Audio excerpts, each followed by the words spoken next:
అందరికీ నమస్కారం అండి. నా పేరు డాక్టర్ గోపీనాథ్, మండల వైద్యాధికారి కర్లపాలెం. మనకి క్లైమేట్ వేరియేషన్స్ అనేవి చాలా ఎక్కువగా ఉన్నాయి. దట్టు ఈసారి మనకి అబ్నార్మల్గా రెయిన్ఫాల్ అంటే వర్షాలు పడుతూ ఉన్నాయి. అట్ ద సేమ్ టైం మనకి అబ్నార్మల్గా టెంపరేచర్స్ కూడా రేస్ అవుతూ ఉన్నాయి. కాబట్టి మండలంలో ఉన్నటువంటి ప్రతి ఒక్క రూట్ తెలుసుకోవాల్సింది ఏంటంటే, ఇలాంటి అబ్నార్మల్ టెంపరేచర్స్ ఉన్నప్పుడు, అంటే టెంపరేచర్స్ ఉన్నట్టుండి ఎక్కువ అవడం, మళ్ళీ ఆ మరుసటి రోజే మళ్ళీ వర్షాలు పడడం, ఇలా ఉండటం వల్ల మనకి చాలా ఈ సీజనల్ డిసీజెస్ అనేవి కొంచెం ఎక్కువ అవ్వడానికి ఛాన్సెస్ ఉంటాయి.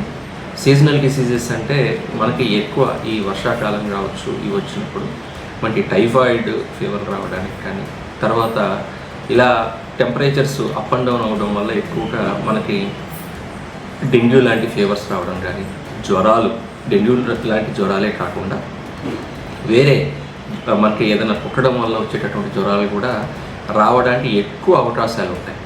కాబట్టి ప్రతి ఒక్కరు గుర్తుంచుకోవాల్సింది ఏంటంటే, మనం కాచి వడపోసిన నీళ్ళు తాగడం అన్నది ప్రథమం.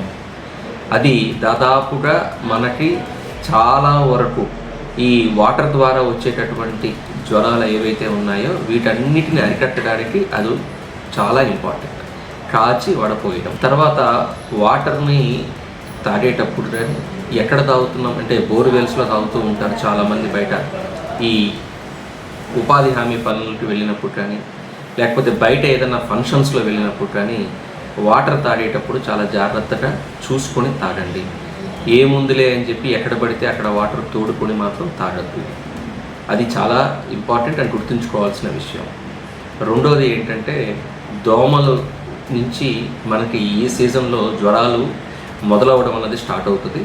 కాబట్టి మీ ఇంటి ముందు ఉన్నటువంటి డ్రైనేజ్ కానీ, లేకపోతే మీ ఇంట్లో వాడినటువంటి ఈ మన టైర్లు కావచ్చు, లేకపోతే ఫ్రిడ్జ్లు వెనకాల ఉన్నటువంటి ఈ ఫ్రిడ్జ్లు వాడటం చాలామంది, దానికి వెనకాల ఉన్నటువంటి బాడలో నీరు ఉండిపోతుంది.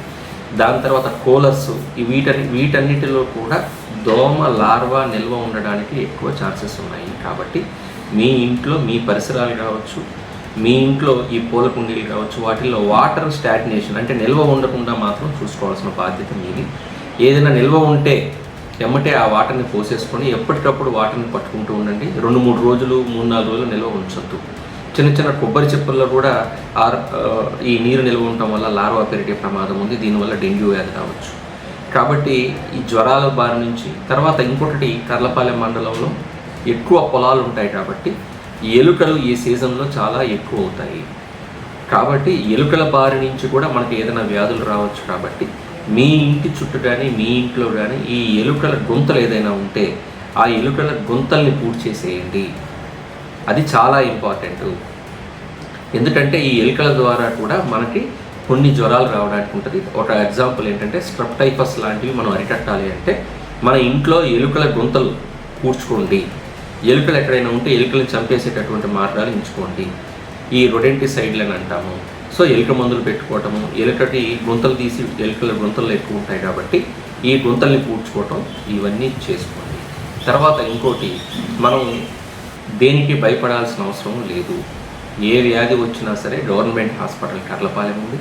మీకు మీ ఇంటి మీద, ప్రతి ఒక్క ఇంటి మీద కూడా డాక్టర్ గారి నెంబర్ రాశాము, ఆ ఏఎన్ఎం నెంబర్ రాశాము, ఎంఎల్హెచ్పి గారి నెంబర్ రాశాము, ఆశా నెంబర్ రాశాము. మీకు ఏ వైద్య సహాయం కోరటం, మీకు ఎలాంటి అనుమానాలు ఉన్నా, ఏ ఆరోగ్యం బాగలేకపోయినా సరే ఇమీడియట్గా మీరు వైద్యాధికారి నెంబరు మీ ఇంటి మీదే రాసి ఉంది, ఈ మండలంలో ప్రతి ఇంటి మీద. కాబట్టి ప్రతి ఒక్కరూ కూడా వైద్య సహాయం కోసం మమ్మల్ని సంప్రదించండి. మీకు ఎలాంటి అపోహలు ఉన్నా సరే ఈ నెంబర్కి కాల్ చేయొచ్చు. మా వాళ్ళు ఎప్పుడూ కూడా మీకు అందుబాటులో ఉంటారు. అందరికీ నమస్కారం, ధన్యవాదాలు.